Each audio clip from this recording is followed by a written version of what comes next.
Hey friends, this is Ian Khan. Welcome to the Ian Khan Show. This is the Future Ready in 60 Minutes segment. We do this every Thursday. I bring on an amazing guest from the industry and we talk about a specific industry. We talk about the future. We talk about the possibilities, the challenges, the opportunities. Thank you everybody for tuning in. You can ask questions. There's a Q&A. We're live right now from two different locations here in Toronto where I am at. And my guest, and I'm going to introduce him in just one second, who's in Miami, Florida. Without any further ado, let me introduce my guest today. It's Julio Gabay, who's the CEO of Abacus Worldwide, an accounting firm association. Has been there for many years. Julio has been doing this for over 20 years. And today we're going to talk about everything accounting. We're talking about the current state of the profession, the future, where we're headed, the pandemic, and many other things. So without any further ado, let me introduce and bring on board Julio Gabay. Julio, welcome to the Ian Khan Show. You are now on the Future in 60 Minutes. So we've got to create the future in the next 60 minutes, my friend. How are you today? I'm doing well, thank you, Ian. I just want to thank you for inviting me on the show. I'm looking forward to having a fun discussion about all the things that we are supposed to know, the future. Absolutely. And you know what, Julio, I always say the future is happening right now because we're creating it right now. And this is the Absolutely. message that I think the platform brings is how can we figure out a better tomorrow? How can we not just wait for tomorrow to happen, but how can we take action right now, proactively be on our case, on our game, and move forward? Today, we've got some really exciting things to talk about. We're going to talk about you because, my friend, the show is about my guests, not about me. But quite recently, Abacus has also gone through a merger. So that's exciting. We want to learn all about that. And we want to learn from you, what have you seen in the industry over the last 20 plus years that you've been working in the industry, working with associations and networks within accounting and law firms. But then how do you see the future? Because you're the person who's bringing everybody together. So your insights are very valuable for us to understand where we're headed. I want to tell all my guests today, you can ask questions if you're on LinkedIn. We're broadcasting live on LinkedIn Live. We're on YouTube. We're on Facebook. We're also on Periscope. And wherever you are, you can ask questions, any questions to Julio or myself. And with that, Julio, let's go back. Let's go back 20 years, which you said you started your career in accounting 20 years ago. Tell me, what was the state of the profession 20 years ago, and what attracted you to the accounting profession? That's an interesting question, Ian, because yeah, I have been doing this. It's going to be 20 years next year. So just to kind of clarify that. But yeah, doing this basically 20 years, running an association of accounting firms. Abacus is actually accounting and law, so it's a little bit different than when I started.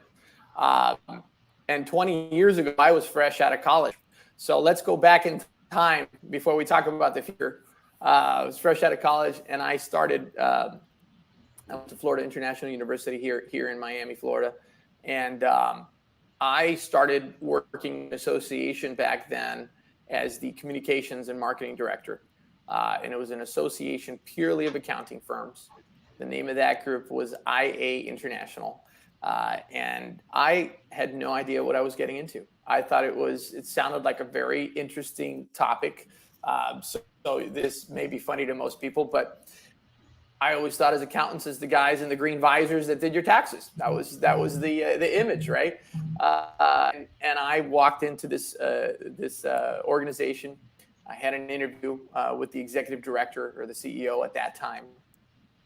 And I walked into this office. I opened the door when I was going into, and after I had a description that said 120 accounting firm members around the world, 2,000 staff. It listed all these stats, and I was like, wow, this is a big, great organization. And I opened the door to the interview, and I walk in, and I see four little cubicle offices, and I said, I must be in the wrong place. I get out, I look at the door, and I said, no, this is IA Internet. I open the door, I walk in, and I sit down, I meet the executive director, I meet the team, and they begin to explain to me that they're not an accounting firm. They're an association of accounting firms. And this is basically the headquartered where they organize these connections. Kind of like I mentioned, they were the highway, if you will, of information and connection and collaboration between these firms. I began to understand what the heck they did.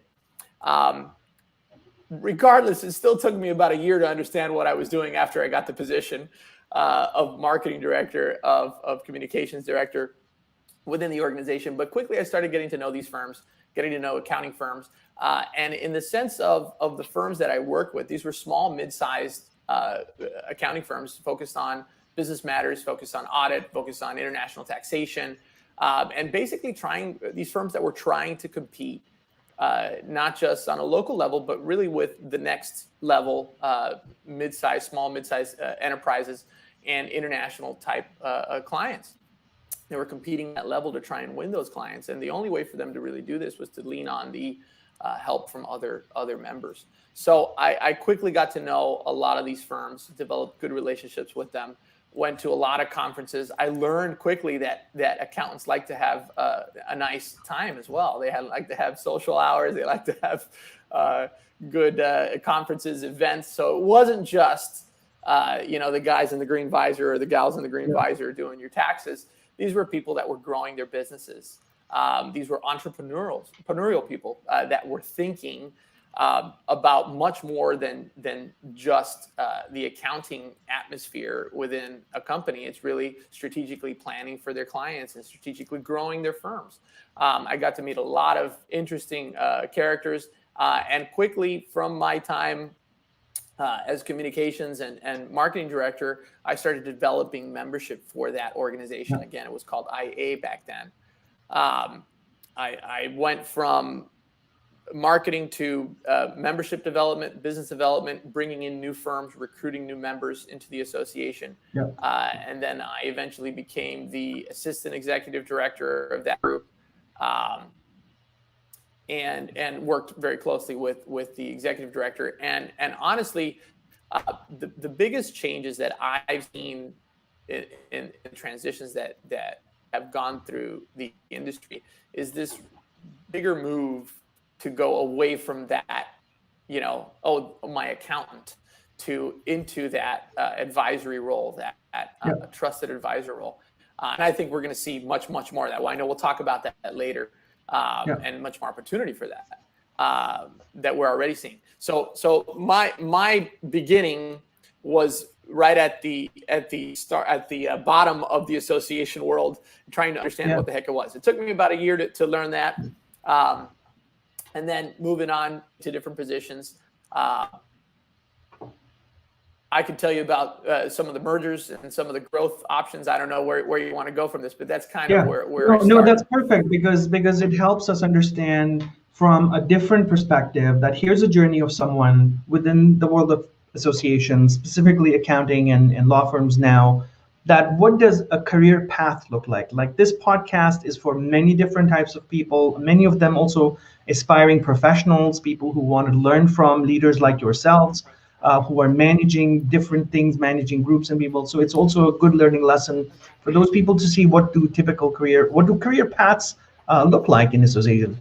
So you started off right at the bottom. You started with drinking from the hose. You're doing business development, you're doing marketing, and a couple of years go by. Now you finally found out, hey, these are the ropes. This is what needs to be done. How was the accounting industry different back then? Because yes, we had the internet, but I think it was just the beginning of the internet being mass used and commercially utilized. What was the world like then before in terms of work that was happening? Well, I mean, if you look at just the way things have changed in terms of firms that compete on services like audit, that was such a huge deal. If you didn't do audit, you're not a proper accounting firm, and this, that, and the other. And that changed so much because of technology, because of the big four that have really taken over a big portion.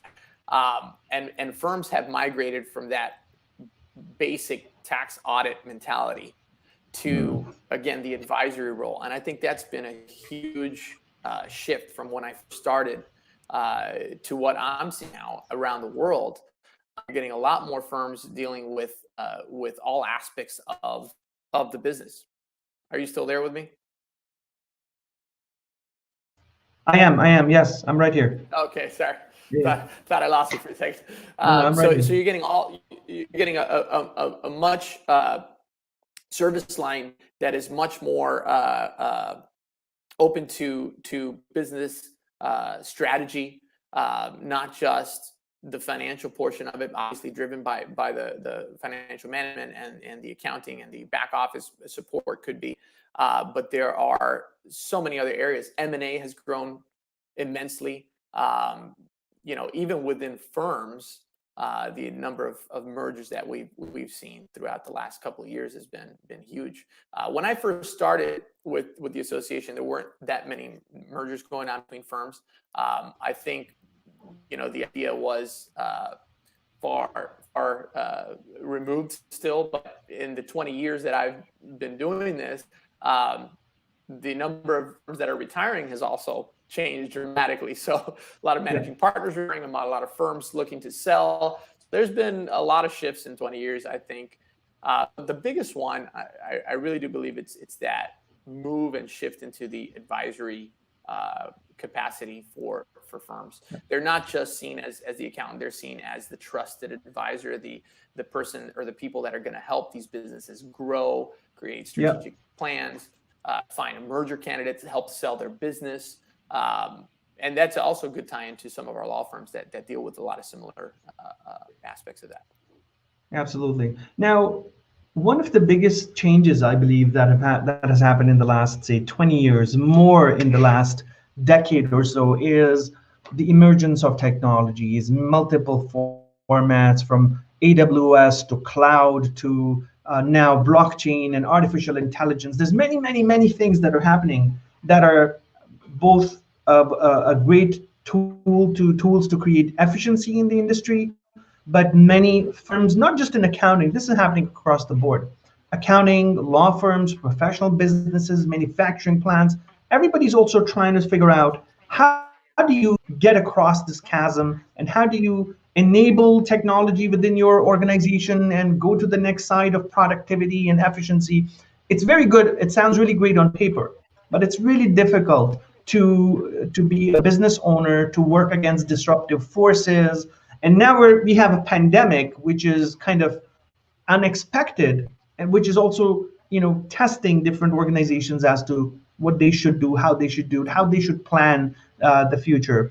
What are you seeing as the impact of emerging technologies on the business in general? Do you see a trend that, hey, in the next, it could be a majority of firms are, yes, they're working towards it, or they're struggling? What are you seeing generally in the industry?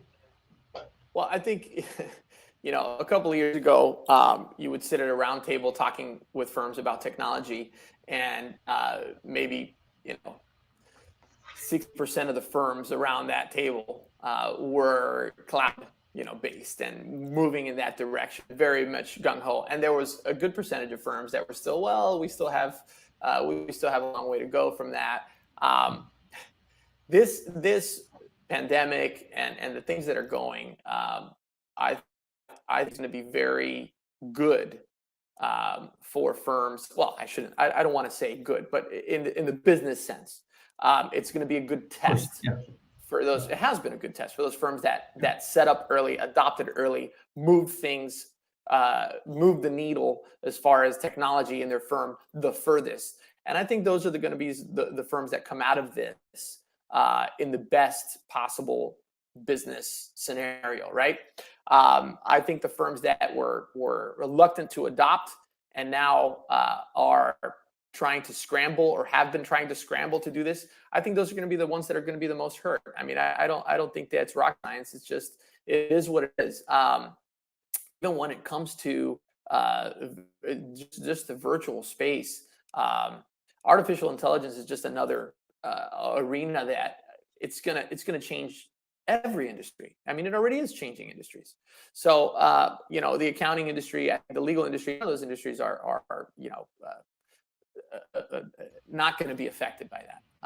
They all have to deal with this. They all have to address it. And I think the sooner they start talking about this and they start looking at it, the more prepared they will be when something like this type of disruption happens, whether it's a pandemic, whether it's industry disruption, whether it's technology disruption, whatever it might be. This is the case. I'll give you a perfect example. So, Ian, Abacus, and I kind of didn't finish the history of how I got to Abacus. Yes. But I'll. Do you mind if I kind of do that and then? No. I wanted to go back to that actually. Please go ahead. Okay, cool. So you heard a little bit how I started with the association world, which was a group called IA International.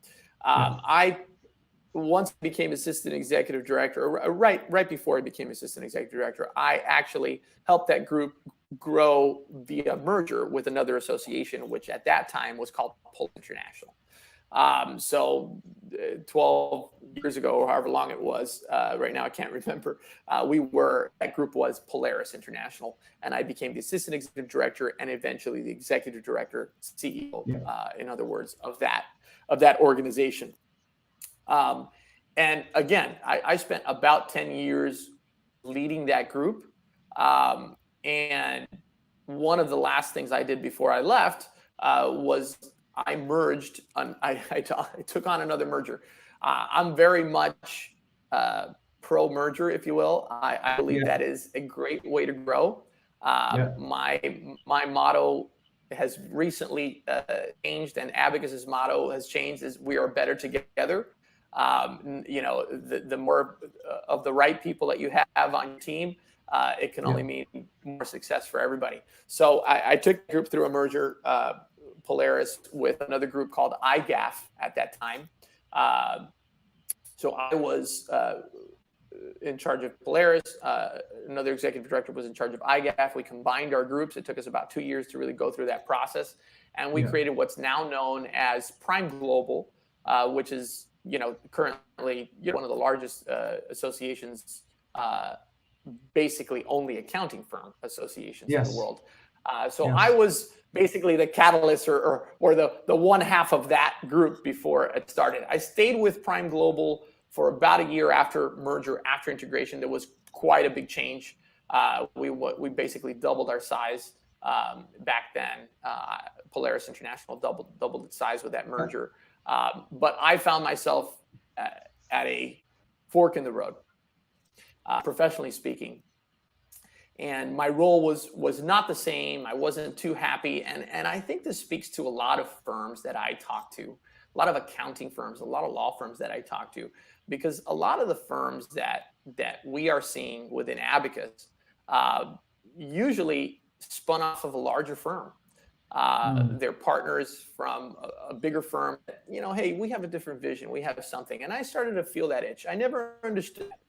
I sat in these, round tables with all these firms, and I was like, well, I kind of don't get why you would leave or whatnot. But at that stage in my life, I started feeling that understanding of hey, I don't see eye to eye with everything that's going on in this association. I'm not convinced that this is maybe the best move for me. So I had sincere discussion with my board at that time. They were very thankful, very, very happy with all the work I'd done. And I said, okay, this is the end of the road. And if it's the end of the road, I'd like to do it properly. They did give me a very nice send-off. They did take care of me very well. So I left on very good terms with Prime Global. I had a lot of friends in that group. And I left. And I thought to myself, do I want to work for another association again? And I'm sure many people go through this. And I said, I don't know if I want to do this again. But this is where... in the first month that I left, I was sitting at home and I was talking to my wife. I said, I don't know if I want to do this. I was being approached by several groups that were either retiring CEOs or something was going on. They were considering recruiting someone like myself at the time. Had a few different calls. One specifically from a group that I prefer not to mention, but it's a pretty well-known alliance based in the U.S. and internationally.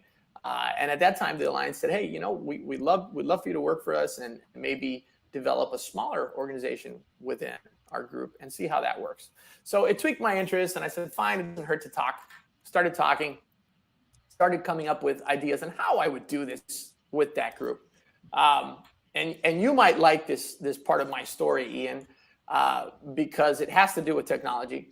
I was inspired by nothing less than a meme on Facebook, if you could believe that. Yeah. All right. I was looking through Facebook and just, downtime. And I see this meme as I'm having these discussions, and I see this meme that says, you can either build your dreams or be hired by someone to build theirs. Now, I read that and it kind of spoke to me. As funny as it sounds on Facebook, it spoke to me. And I thought about it, and I said, not one or the other is good or bad. You can be very successful helping to create someone's organization, company. There's nothing wrong with that. You could be very rewarded for it. But there's the other option. You can also do something on your own and see if you could develop it and work it. And I got the entrepreneurial itch. And I talked to my wife and said, we have some time. What if I do this strategy that I'm developing for the group and start something on my own and see what happens? And there was born Abacus Worldwide. So Abacus Worldwide is an association, but it's an association developed from a lot of the frustrations that I felt on some of my walk and growth within other associations. And one of the things was, well, what are accounting firms really trying to accomplish? Who are they, really looking to serve best? They're really looking to serve their client best. How do they serve their clients best? They need right connections. They need to be able to collaborate with other firms. They need to better manage their practices. So they need to be able to share best practices with other firms that are doing good and doing better, so they can grow their firm in the right way. They need to be able to share knowledge with other firms. And not only that, I felt the point about 8 years ago, 2012, when we launched Abacus. I felt that there was a big shift in the accounting industry, as I mentioned, to be much more business focused and less account, quote unquote, focused, right? And what does that entail in the grand scheme of things? I think that's one of the reasons we brought in the law firm aspect to it.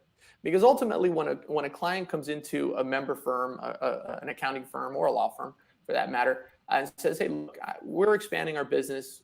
For example, we're in Miami, Florida, and we need to open up some manufacturing plants in Minnesota, and we need to expand with a branch in Georgia, whatever it might be. Many times they don't know exactly who they need to talk to. If it's an accounting firm, a law firm, most of the time it's both.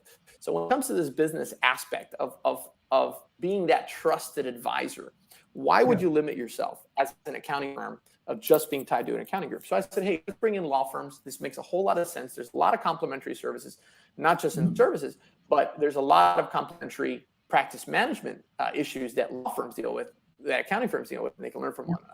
So that's how we started. We launched in 2012, Abacus Worldwide.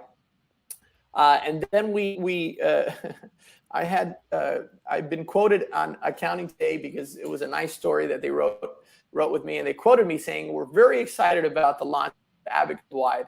And I said, we have 0 members, but it's exciting. And then I read the article and I said, why in the world did I say that we have 0 members? I said, why would I do that?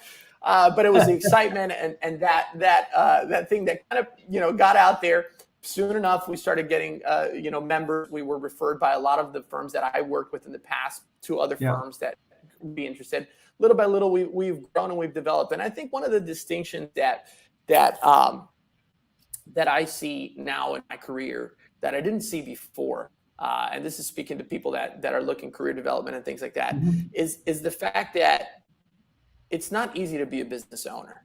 It's very rewarding, but it's a lot of work and it's a lot of time. And a lot of times you see these people on, podcasts like what you're watching now, and you say, oh yeah, this is great. But I'm telling you, 8 years have passed by. And I remember the first year that I was taking phone calls in my closet because my 3-year-old chasing after me. And I would stuff my head into a closet filled with clothes, trying to talk to a prospective member, a prospective firm that was interested in joining Abacus. And that was not easy. I mean, there's a lot of, war stories that I could go through on how we developed this group. But one thing it did teach me was the understanding of developing and growing a business. And it's very, very, very similar to what our accounting firm members experience when they break off of a big firm and start their own firm, or when they decide to start their own firm from scratch. It's the same concept. So there is, forget industry, business. Starting a business, no matter what industry you're in, takes effort, takes goals, takes strategies, takes contacts, connections, takes a network. So all of this, I think, really helps in understanding the way accounting firms be developing as well. So my perspective is a little different than most groups because of that. And I talk to firms on a different level too, because I think there's an understanding of that, and I think that has helped connect with a lot of our member firms going forward, because we're doing the same thing. We're trying to grow our respective organizations. So anyways, that was a history of where I am. So. Yeah. So you started this journey in 2012. And recently, this is less than a month old, this is like a few weeks ago, you've decided to go through another merger. That's right. Tell us about that. Abacus Worldwide is merging with JHI. Tell us about that. How did that happen? That's right. So you heard it the first time I said it. I think merger makes, when they make sense. Obviously, all of them make sense, but when they make a lot of sense. Collaboration. I mean, it blows my mind how many people and individuals would just say, "Oh no, I don't want to look at that, or I don't want to think about that." At least have the discussion, have the exploration of what it would look like and how it would work to collaborate and to combine and to grow. I think it's a great way to grow.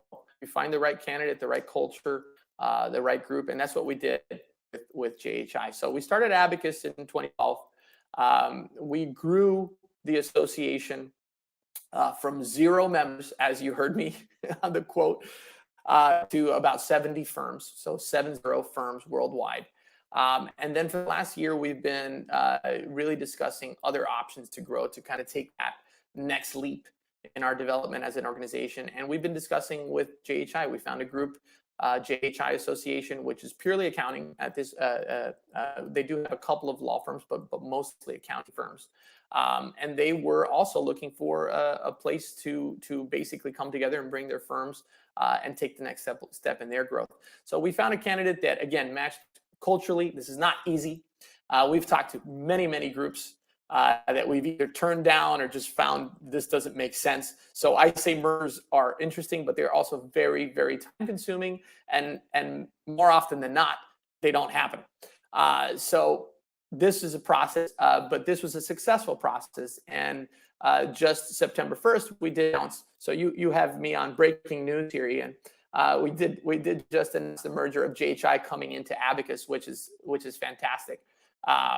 We have, with JHI's addition, now Abacus Worldwide counts with 115 member firms, over 5,000 staff worldwide, and we're covered in over 50 different countries. So this has given Abacus and its members, JHI included, much bigger reach and much more contacts and an expanded network to collaborate, to share best practices, to share knowledge exchange.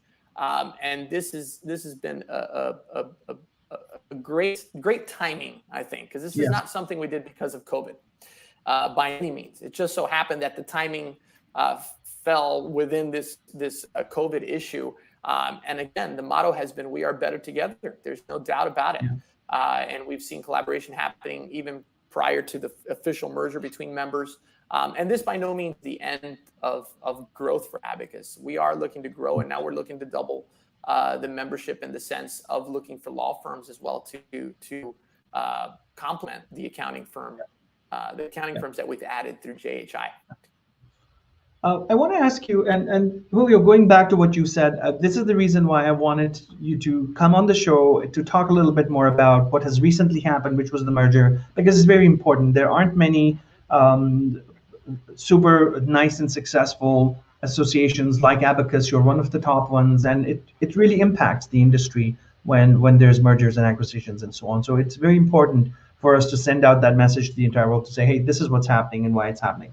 I want to ask you a little deeper question on mergers and acquisitions, say with that within the accounting association world, right? You've done this before, you know how things work.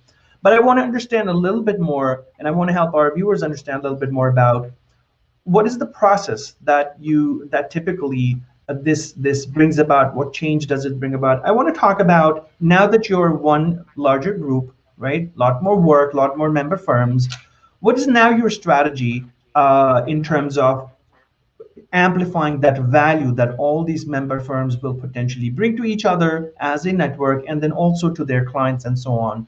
Uh, what are the strengths that this combined network now, as a larger association, brings to the world? I just want to know a little bit more on your specific vision of the future. What are you building forward, and what should the industry expect? And then we'll talk about some industry challenges generally that are happening out there in the world. Yeah, absolutely. So, for us with Abacus JHI coming together, it means a whole lot because a majority of networks of associations like Abacus, but mostly accounting related. There are very few that are a combination of law and accounting. Usually it's either all law or all accounting.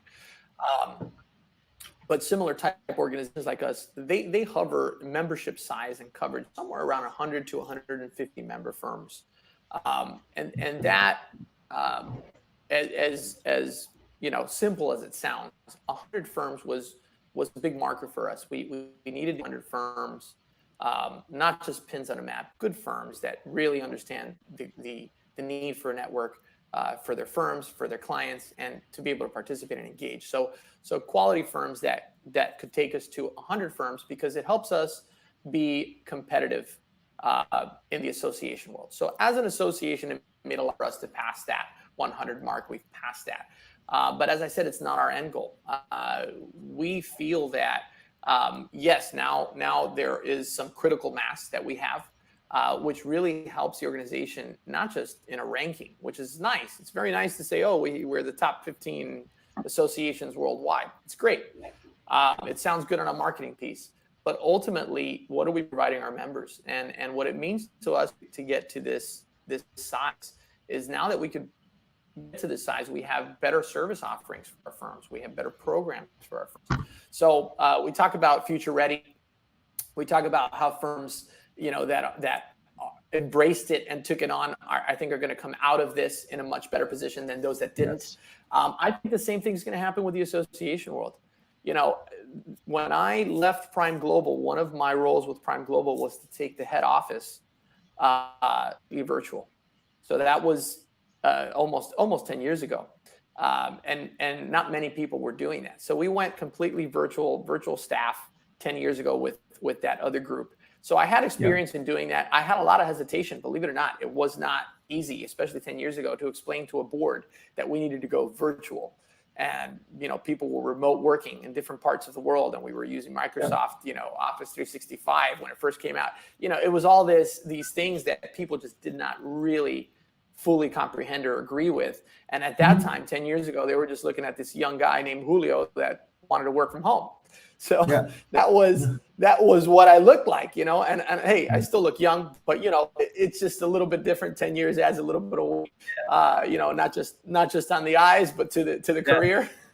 And now it's a different conversation, because now, we are all in this, So I feel that one of the things that we've done with Abacus from the inception, for a number of reasons, I'm not going to be, I'm not going to lie here and say, oh, we had this amazing vision of being completely virtual because we're future forward and all this other stuff. Yeah, that was part of it. But the other part, reality was, budget wise, it made a lot of sense for us to start off Abacus as a technology a ready and stable association, because we knew that in the long term, a lot of the things that associations do, like any business, will become automated and will become obsolete. So why are we going to invest in something that is already obsolete? So our investment from the get-go was technology. We started off, virtually. We continue to operate virtually. We started off 8 years ago doing virtual meetings with only 2 or 3 of our members on there. Barely anybody wanted to turn on their camera. Now, 8 years later, in the middle or at the end, God willing, of a pandemic, we have 20, 30 people on these virtual calls that we have 2 or 3 of them every month. People are much more willing to turn on their camera because of their comfort level now. Yes. As to just a year ago, believe it or not. So, nobody knew this was going to happen, but we knew disruption was always going to happen. We didn't know it was this type of disruption. Obviously, my heart goes out to everybody affected by this. We're all being affected by this, and hopefully we come out of it quickly. But I don't think it's going to change the way we are thinking now. It's going to change the way you were thinking before. But if you're not thinking technology and investing into that, it's a huge difference. So it's a huge changer. So for us as an association, this merger means that we get to invest more into that, more into member services, and more into not the administration or how we administer the association. That's going to be taking care of itself technology-wise, but how we provide better services more effectively and at a cost, that makes to members. There are associations and networks like us that have been around for 40 years. They put on 20, 30 different in-person meetings in a year. That's what you pay for. We don't do that. We didn't do that before the pandemic. We had 1 or 2 meetings per year. There's a lot of value in meeting in person that will never go away. But one of the things that we see as an opportunity with this merger is to continue to dive into that offering. Ian, you're going to be our keynote at one of our events. I know you speak at several conferences. So, yes. The mentality of future ready and how firms are doing, we're not just building it into our association. We are trying to filter that out to members. We're brave enough.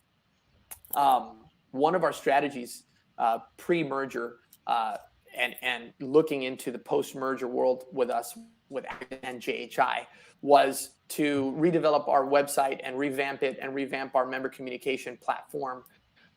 And that was something that we were going to do 2021. So the difference is that we had a disruptor. We had COVID. So what did we do? We didn't drop the plans, which, right now everybody's save the money, save the money. No, we doubled down. We doubled down because we know that is what we need to do to better service our members. So even pre-merger, we said, let's switch this on and develop a new website. So September 1st, we didn't just announce. Yeah, absolutely. I think, Julio, are you? Yeah. I think it's very important to recognize the fact that I work with a lot of different groups and industries, and there's one thing that I always say is that you've got to recognize change and work with change in order to stay relevant. Change will always happen. There will always be some disruption or other, no matter what you do. I mean, if you look at the accounting profession, this is a 500-year-old profession, right? You look at law firms, talk about Cicero, the father of modern law. But we've got to move faster because the pace at which technology is affecting the world is different. Our kids are glued to their devices and cell phones. We are now getting glued to our devices and cell phones and tablets and whatever not.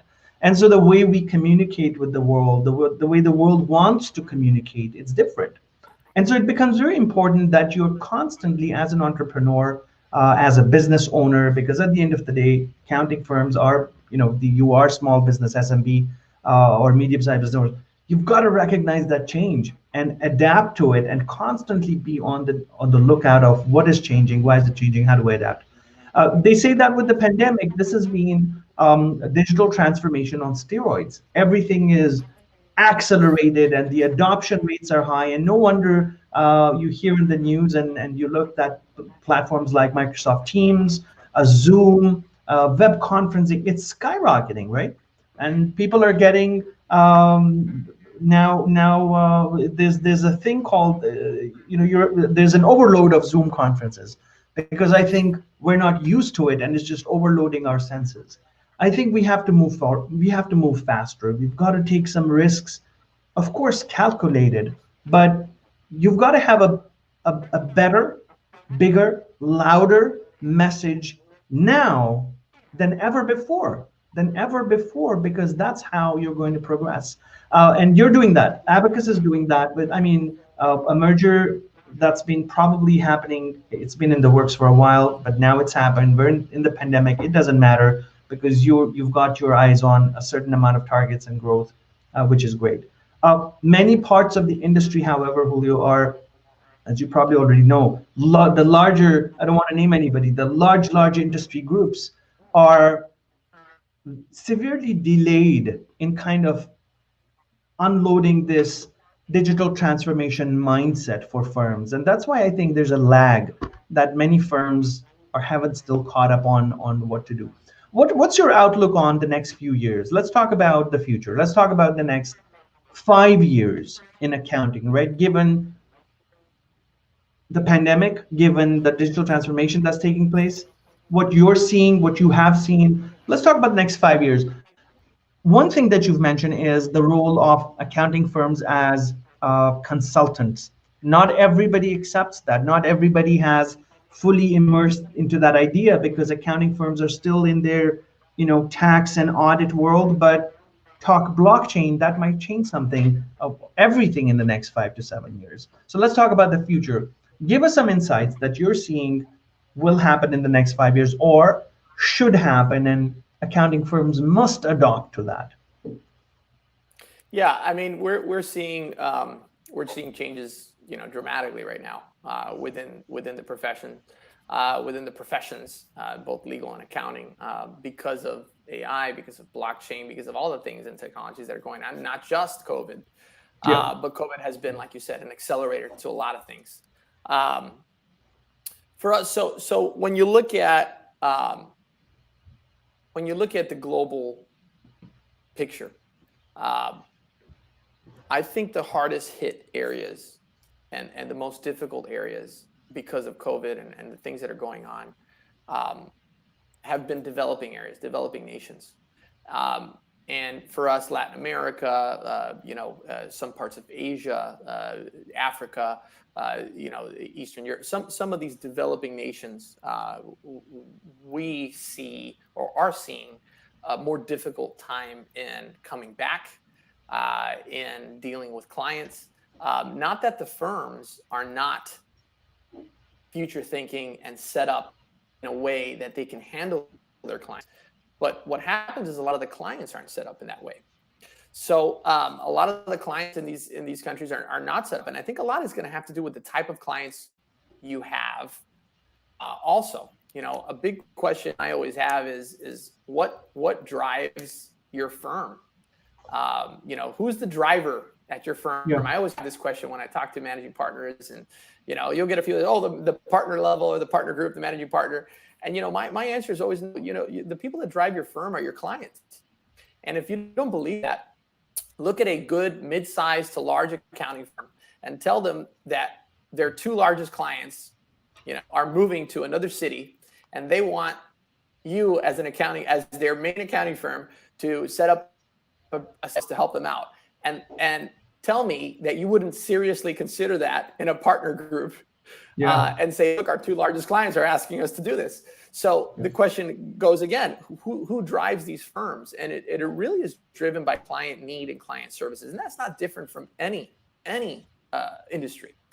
Forget accounting and legal. This is, we are here to serve our clients if you have a business, So the clients are the drivers. So I think a lot of that, bounce back in the next 5 years is going to depend on the type of clients you have. And the type of advice, trusted advisor. For years, accounting firms have been touting, especially in the U.S. and CPA. We're all like listening to trusted advisor. That's what we want to be. That's what we want to be known at. Well, this has been their chance to really take that on And I think a lot of firms have done it very, very well. A lot of the firms within our group have done it very, very well.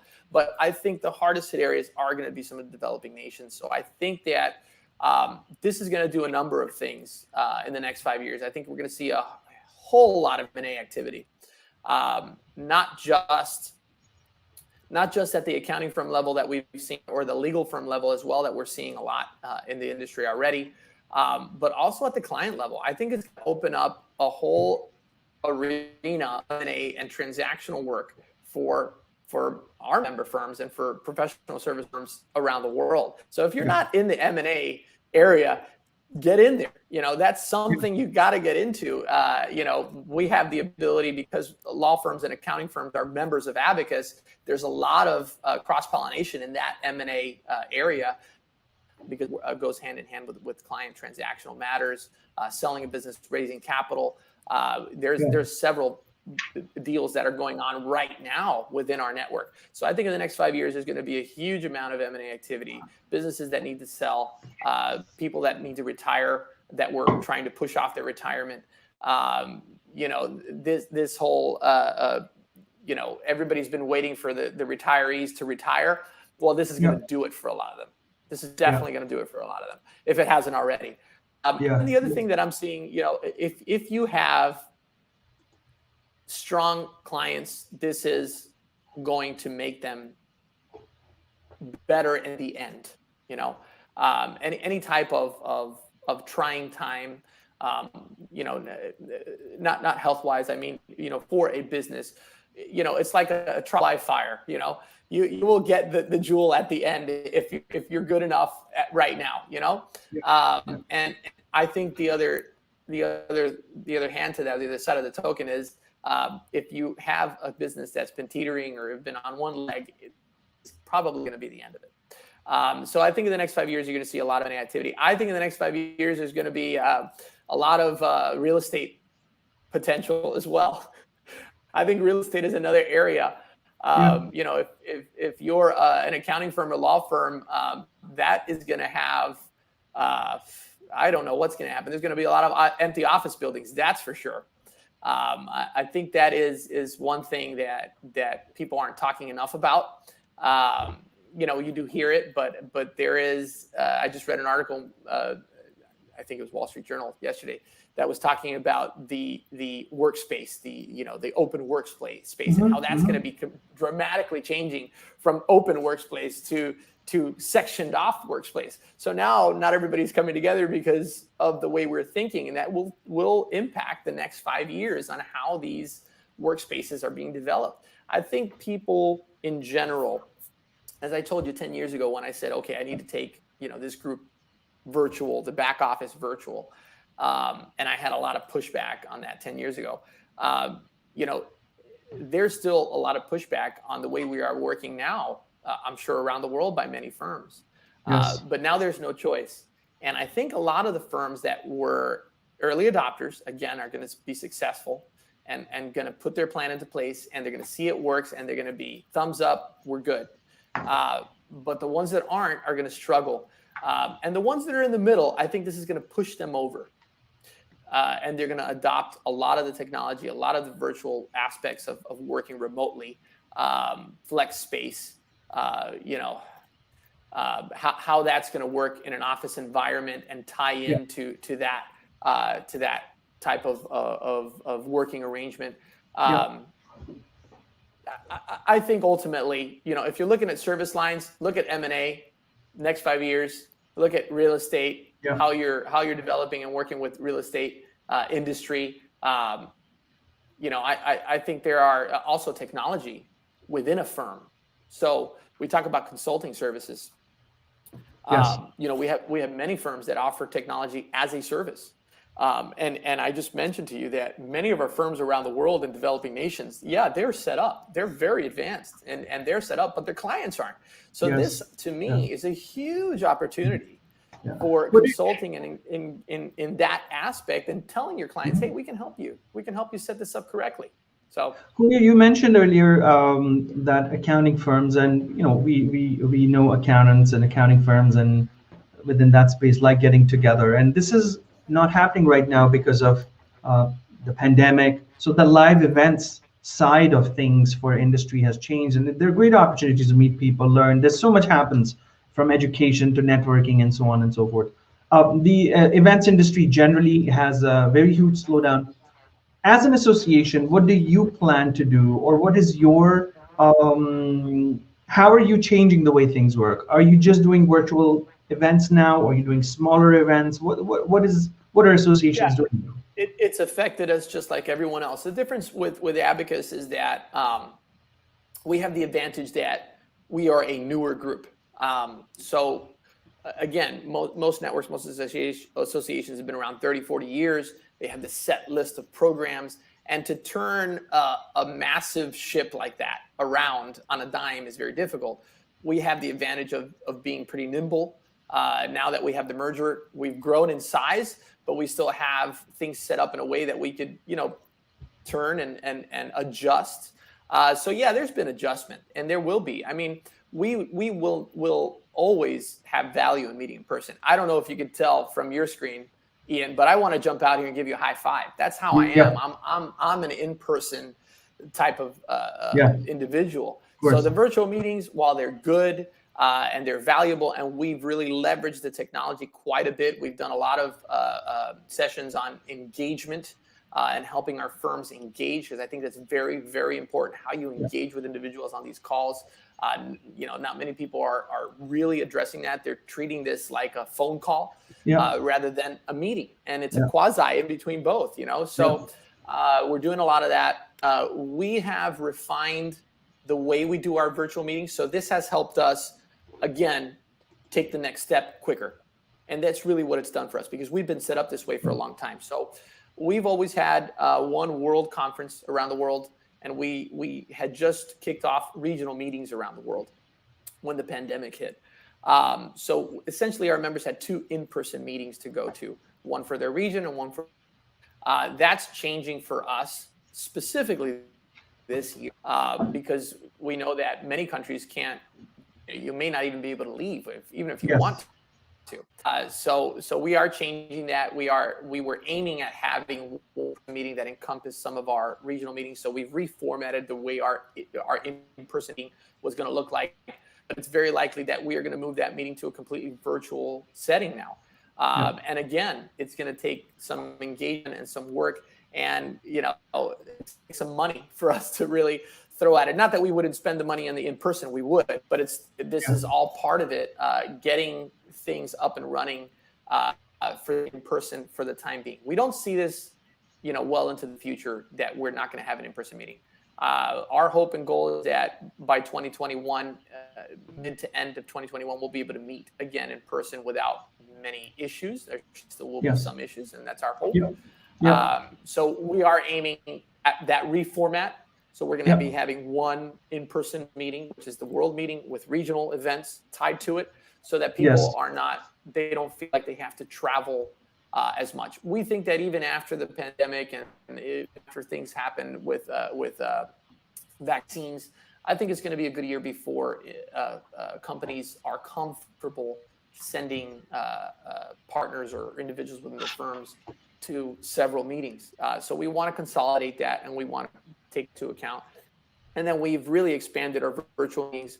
We've created 3 segments. One of them is called Balanced Perspective, where we invite an external speaker, not a member, to be able to give a topic to our members. Another one is called Knowledge You Can Count On, which is based on the knowledge within the network. And then the third and newer one that we just started is called Vantage Worldwide, which is a video and a podcast where we go around the world and highlight every single country. Every month we do a different country in a panel discussion where we talk about how to do business in that country, ins and outs.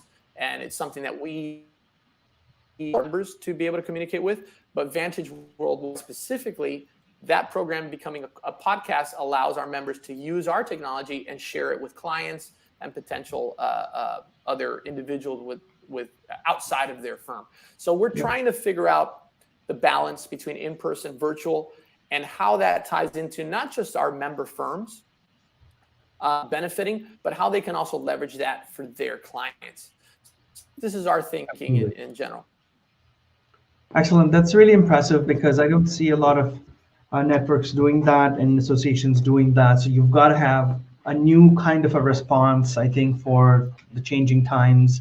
But from everything that you've said, Julio, I think Abacus Worldwide is on a very set direction. You've got an acquisition in place. You've got bigger strengths, and I think you're a very future focused association based on everything that you've said.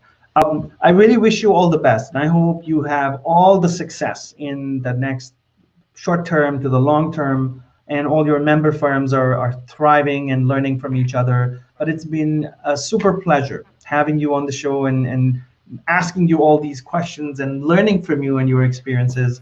And I'm sure our viewers are going to find it interesting as well to watch this episode and replays and so on. But thank you so much, Julio. It's been such a pleasure. And we'll catch you another time, my friend. Really, really appreciate it. Thank you so much from all of us here. Thank you, Ian. I appreciate the invitation and look forward to continuing our discussion in the future. Absolutely. Thank you so much, and you take care. Thank you. Have a good one. Thank you.